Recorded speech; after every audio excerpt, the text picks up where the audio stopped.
Well, today I'm going to talk about the Buddha. Go figure. And a few weeks ago, I posted something on my Facebook page about who is the Buddha.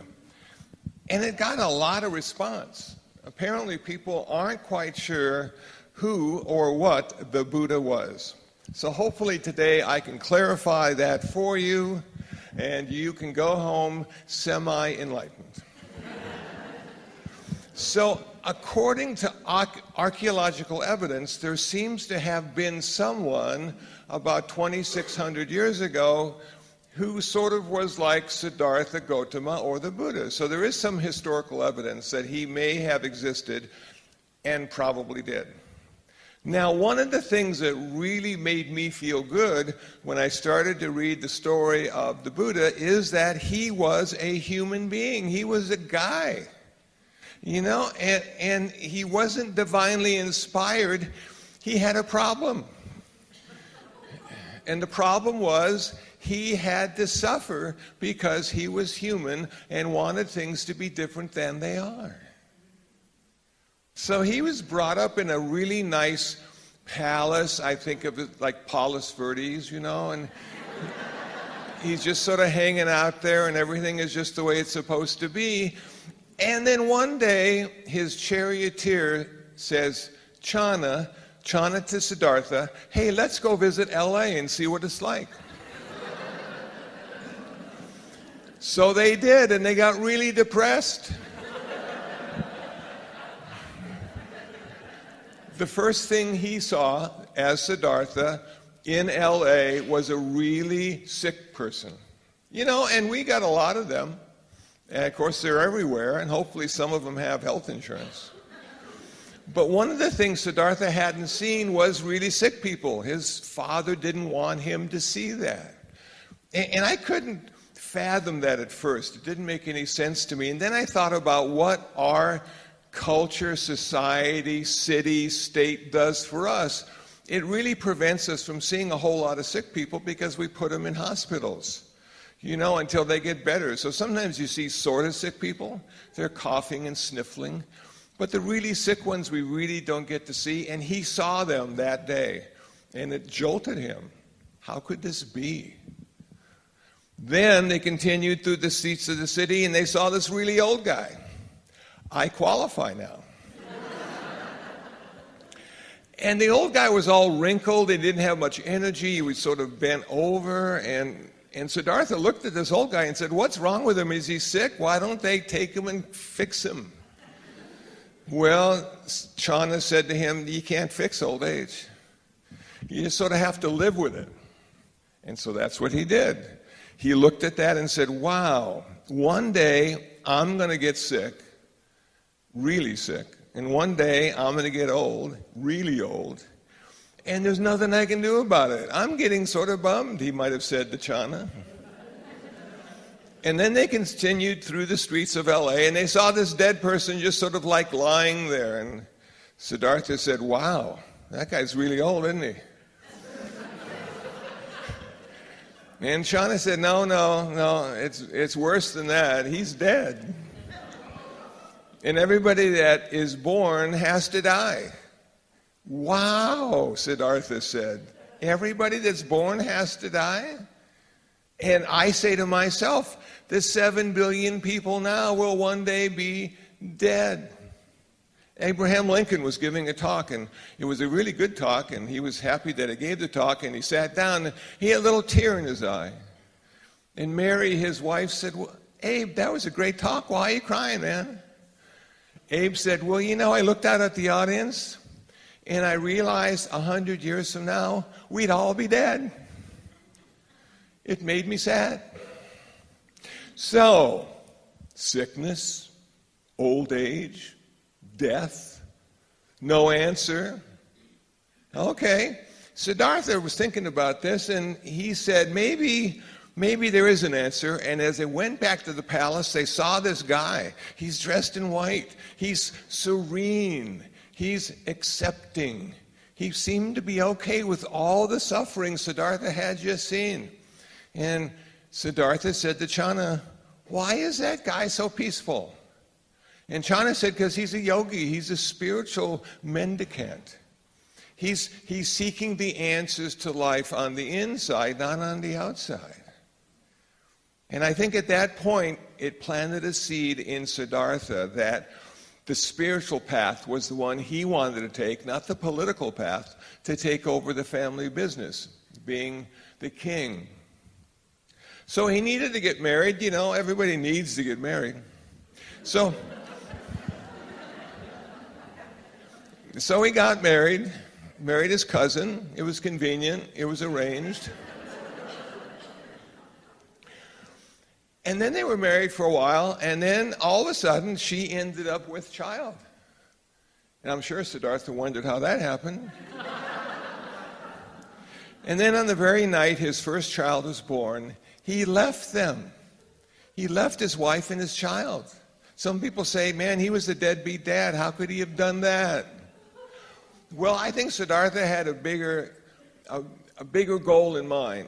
Not simply to be a good husband and a good father, but to find the end to suffering.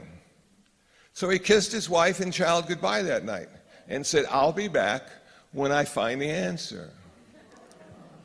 Yeah, and he came back. That's part of the story.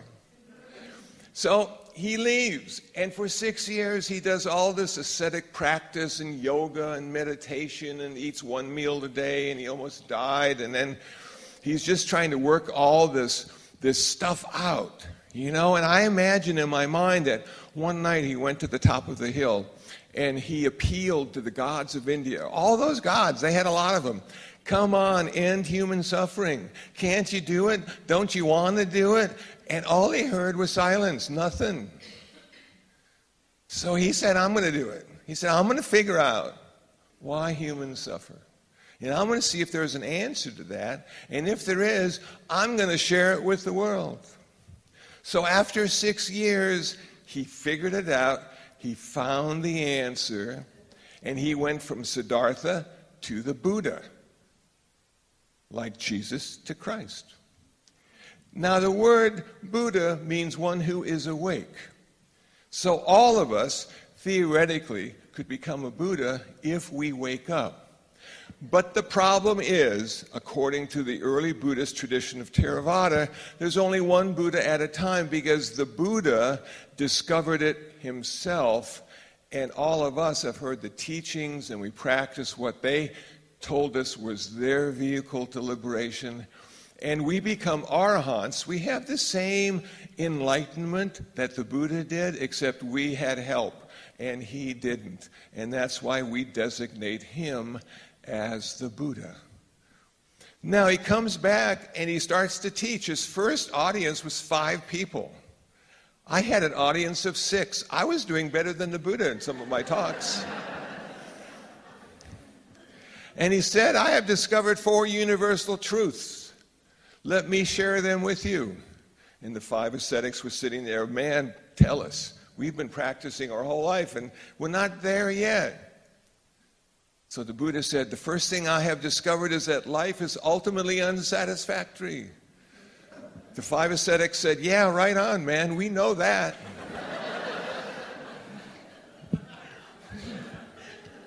So the second thing I discovered, he said, is why it's unsatisfactory. Because of a desire and craving and a thirst that can't be quenched. An attachment to the good and an aversion to the bad. And we're always holding and pushing and we never get it right. Because we're born with original ignorance, not original sin. We don't see the world the way it really is. And we have to wake up. We need that wisdom necessary, that discernment necessary to see the world.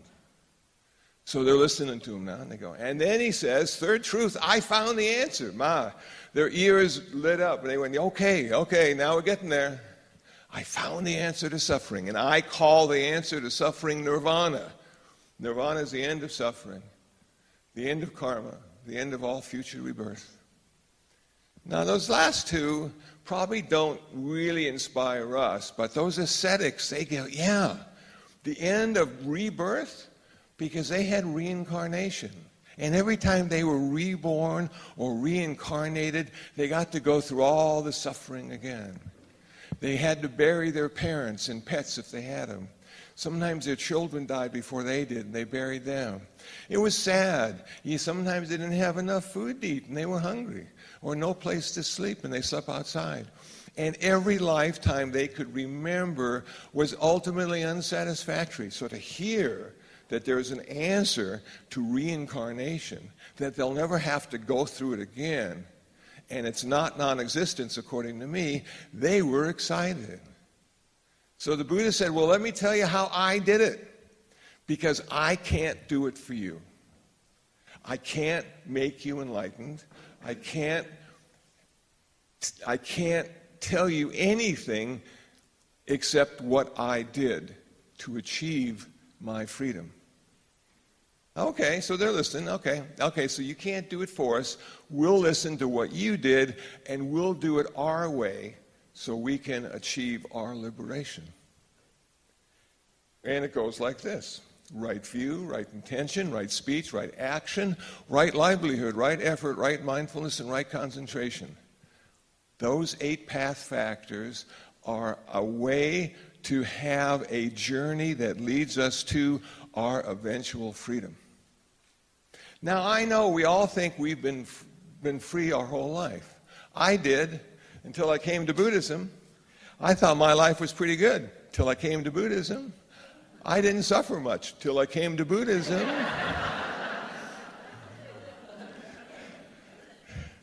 The Buddhists sort of told me what I didn't see clearly, that my life was ultimately unsatisfactory. I became depressed for 2 years. But I continued to practice and meditate and read the Dharma and listen to the teachers, and I said, okay, I can see what I need to do in my own personal life to make my life a little better so I can suffer less. But I would listen to people tell me what they did, and some of the stuff they did I could see wouldn't work for me. So I had to sort of translate it into my own life experience. This is what I need to do. So the first thing I needed to do as a Buddhist was to take the 5 precepts so I could start being a better person. So I started to practice not to kill, not to steal, not to indulge in sexual misconduct, not to lie, and not to consume intoxicants. Sobriety, I said to myself. This is how to be a better person? And it is. I figured it out because every time we lose our sobriety, every time we're high, we become stupid.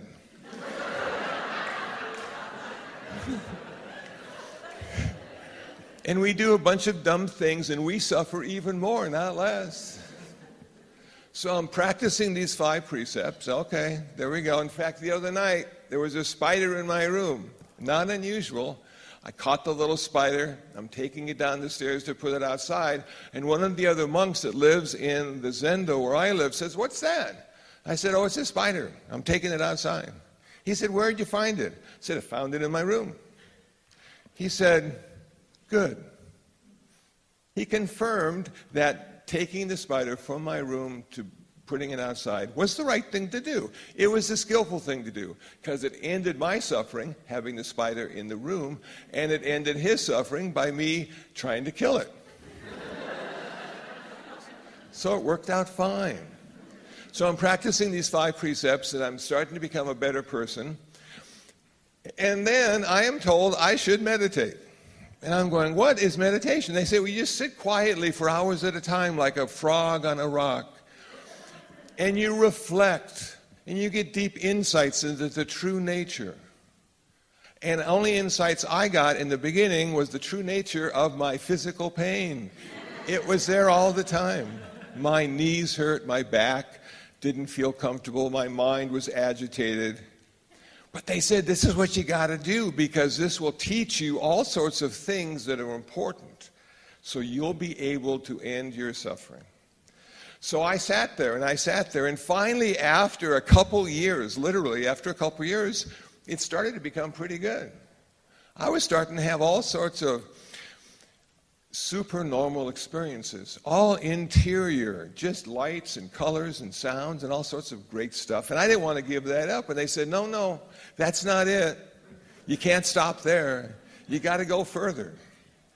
And I'm thinking, I don't know if I want to give up all this good stuff, because what's going to be further? And actually, as it turns out, when you go further, there's nothing there.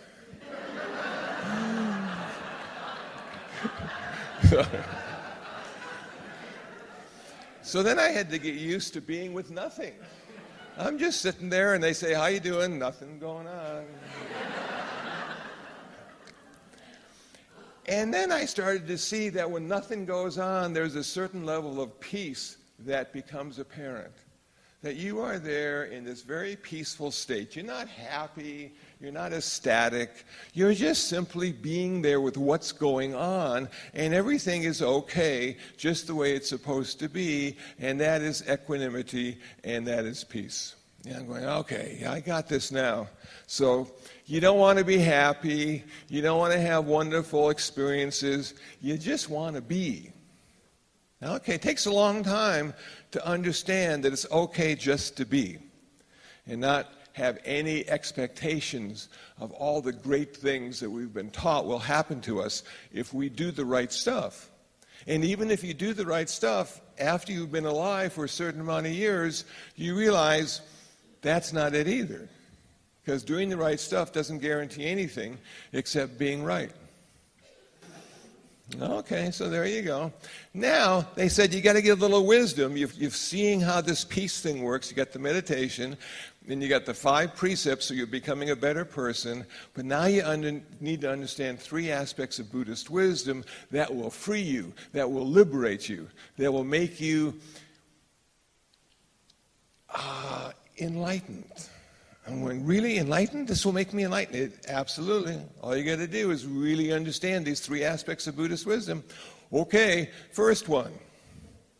Everything changes.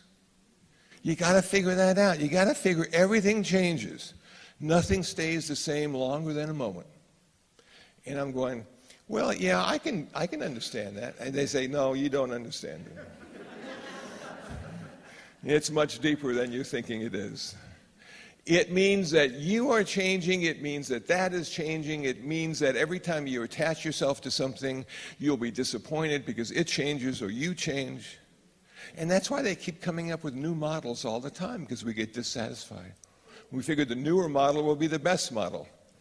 Not necessarily so. And then to counter the newer model, we're always getting older. And all the things we liked before, you can't find anymore. You know, they don't make them, or the business closed, or the music you liked is now called classic rock.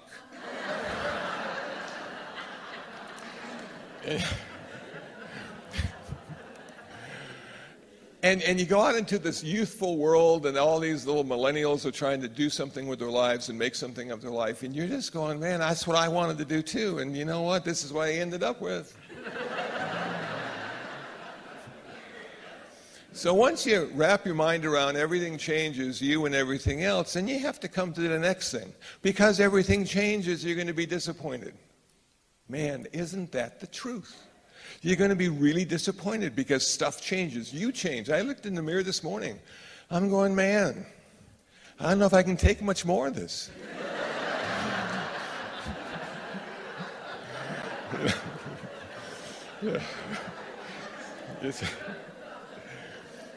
It's just sort of the reality that, yeah, you know, you look in the mirror and you got less hair and more wrinkles, and maybe you lost a little weight. Now you're going to have to work out every day just to maintain what you got so you don't lose it. And then you go, I don't know if I want to do all that work to maintain what I got because I don't got much to work with.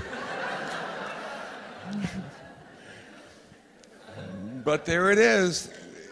Buddha was so right on, you know, suffering. Connected to change. Yeah, okay. Now this last thing is really difficult. I was talking to Reverend Bonnie this morning about this last thing. No self, not who I think I am. Never been what I thought I was. Nothing there. Always conditional. No independent existence. I don't exist in the way I think I do. I'm on Facebook, I'm the Facebook guy. I'm on podcasts, I'm the podcast guy.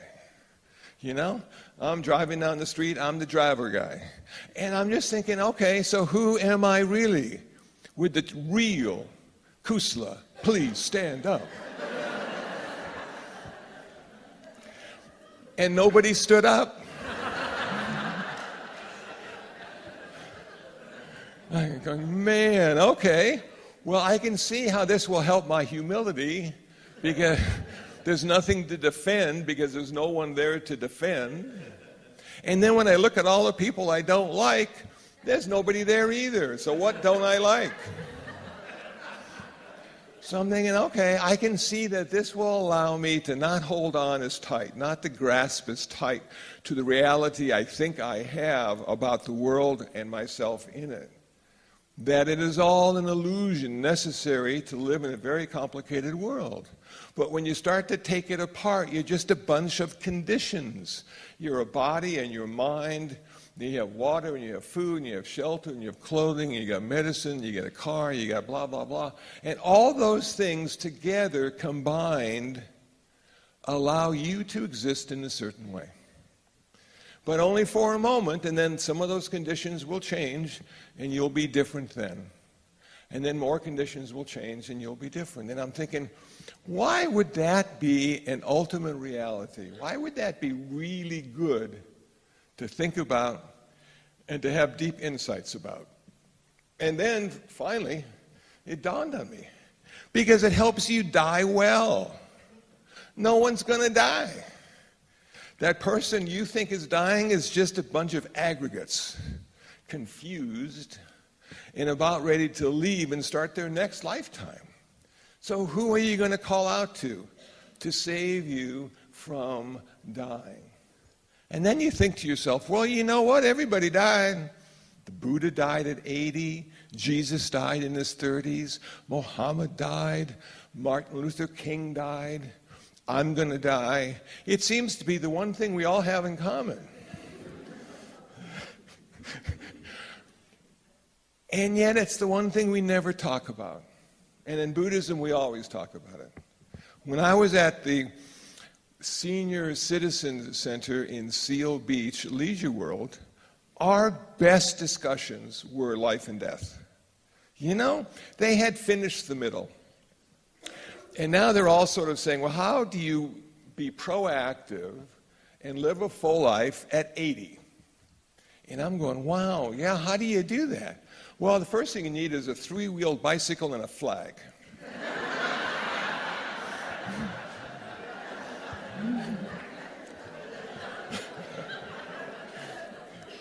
So I found a nice one on Amazon that I got my eye on.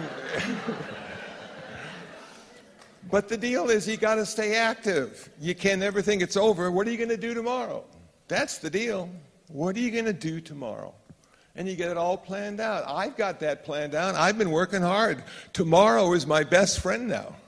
You know, because I'm hoping it will arrive. And then give me something to do. For the last 2 weeks, I've been cleaning my room at the center. Haven't cleaned it for 25 years. I thought it was time. And I'm finding all this stuff. Have you ever tried to clean something you haven't cleaned in a long time? You find all these memories and ideas. And then you start sitting down and reading this stuff and looking at the pictures, and you get nothing done for 2-3 hours. Because you're just lost in nostalgia. And then you say to yourself, well, have you used this recently? And if you haven't touched it for 10 years, you don't need it. Just throw it away or give it away. So I'm throwing and giving, and it's coming into focus now that that was the life I lived.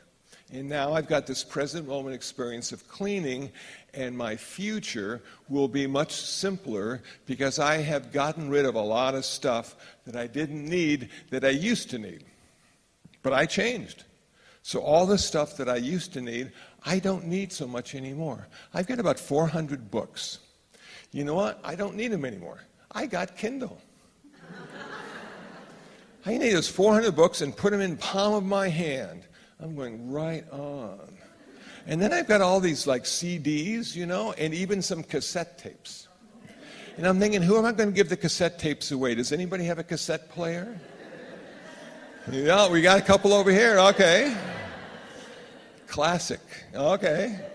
And then you got the VHS tapes, who's got a VHS player? Okay, we got it. Now I know who I can give these tapes to. So I'm going through all this stuff, and I realized that at one point this was me. This stuff was me. This identified me as being separate and an individual. And that separateness and that individuality is starting to wane a bit, starting to just sort of fall away, and I'm becoming one of the group.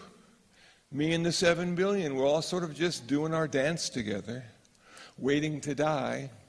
And in between birth and death, we're just making as much money as we can, going to as many movies as we can, driving as many cars as we can, trying to be satisfied, and we're not. And that's the kind of suffering the Buddha talked about. That stuff never satisfies you ultimately. It's just momentary. And then you want something else, or you want it to be better, or you don't want it to change, and you keep holding on and grasping. That's not it. Now, I told you I was going to go back and tell you about the Buddha and his family. He did go back. His wife was there. His wife said to her boy, the Buddha's son, "Go up and talk to your dad. He was very rich. Get your inheritance. It'll all be yours." So Rahula, the son, went up to the Buddha and said, "I want my inheritance, Dad. I heard you had a lot of money at one time." And the Buddha said, "Okay, I'll give you inheritance. You're ordained. You're going to be a monk. You're not going to need inheritance being a monk." And then his wife was a little disappointed because she had lost her husband and now she lost her son. And she went up to the Buddha and said, "What are you doing? What are you going to give me?" He ordained her. So they all became ordained. They lived a simple life. They all achieved nirvana, ended it in a happy way. And so the Buddha was true to his word. I'm going to come back and I'm going to get you when I find what the answer is to suffering. And I'm going to help you and your suffering, and he did by ordaining them. So the Buddha was a human being. He found the answer to suffering. And then he shared for 45 years that answer, how to do it, how he did it. And then to each and every one of us who said to themselves at some point in their life, "Wow, I'm suffering. Maybe what the Buddha did, I can do in my own way and end my suffering. And if I can't end all my suffering in this lifetime, at least it'll be a better lifetime because of that." Now, some people think that Buddhism is atheistic. It's not. It's non-theistic. Non-theistic. Because, the Buddha believed in all the gods of India. And they had a bunch of them. A whole hierarchy. But when he asked all the gods of India to end suffering, and they didn't, he realized that there was something that God couldn't do or wouldn't do, that he had to do himself. So he believed in the gods until the end of his life. He just didn't ask them to end his suffering, and he didn't blame them for his suffering, which is probably more important. He suffered because he was born in original ignorance. He was a human being. He wanted things to be different than they are. And when he died at the age of 80, it is said he went into parinirvana, which according to me is existence without birth.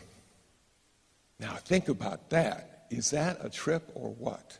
Because everything on this planet was started by something or someone, and he said, "I have found a way to exist without being born.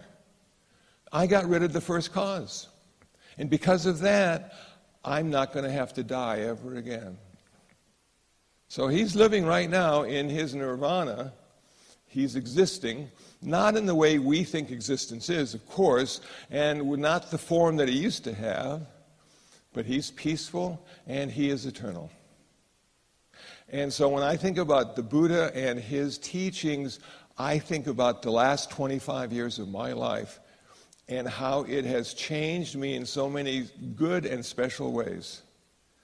And as I go into the last quarter of my life, I am optimistic. I am optimistic that I will suffer less but have more pain.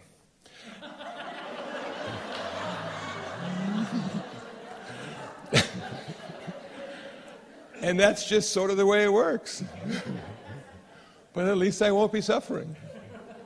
So I want to thank you for coming here today, and I especially want to thank you for my birthday wishes. And I've decided in the future not to have a happy birthday, but just to have a birthday. Thank you.